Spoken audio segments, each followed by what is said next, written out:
আমার প্রোডাক্টিভ কাজের জন্য আমি দুইটা টাইমার ইউজ করি। একটা হচ্ছে একটু বড় বেসিসের টাইমার, আর একটা হচ্ছে একটু ছোট এবং খুবই কিউট একটা টাইমার। দুইটার সাথে যদি আমি একটু ডিফারেন্সিয়েট করি, এটা হচ্ছে আমাকে ম্যানুয়ালি টাইমার সেট করতে হবে। এইখানে ঘুরিয়ে টাইমারটা আমার স্পেসিফিক টাইমটা সেট করে আমি হচ্ছে প্রেস করলে টাইমটা শুরু হয়ে যাবে বা কাউন্টডাউনটা শুরু হয়ে যাবে। এইটার ক্ষেত্রে আমাকে ডাবলে 3টা ব্যাটারি ইউজ করতে হবে, যেটা একটু পেইনফুল।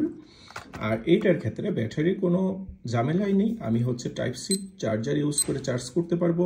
অফ অন অপশন আছে, 4টা পেছনে বাটন আছে।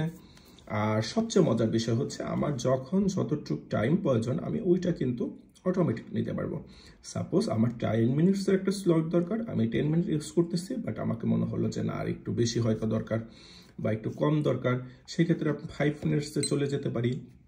দেখেন ঘুরিয়ে দিলাম, সাথে সাথে কাউন্টডাউন শুরু, কোনো প্রেস বা কিছু করার দরকার হয়নি। চাইলে 45 মিনিটসের স্লট নিতে পারি, চাইলে 25 মিনিটসের স্লট নিতে পারি। তো এই 4টা অপশন বাই ডিফল্ট অ্যাভেলেবেল আছে এটাতে। আপনি চাইলে হচ্ছে জাস্ট ঘুরিয়ে এটা ইউজ করতে পারেন। পিছনে কিউট 4টা বাটন আছে, আর জিনিসটা দেখতে খুবই কিউট, হাতের মধ্যে খুবই হ্যান্ডি, এবং কালারটা স্পেশালি খুবই জোস লাগে আমার কাছে। এটার 2টা কালার অ্যাভেলেবেল আছে, একটা হোয়াইট এবং একটা হচ্ছে wooden. And personally I just love it. So আপনারা যদি কেউ ট্রাই করতে চান, এটা ট্রাই করতে পারেন। পেজের লিঙ্কটা আমি দিয়ে দিলাম নিচে। আশা করি আপনি খুবই এনজয় করবেন।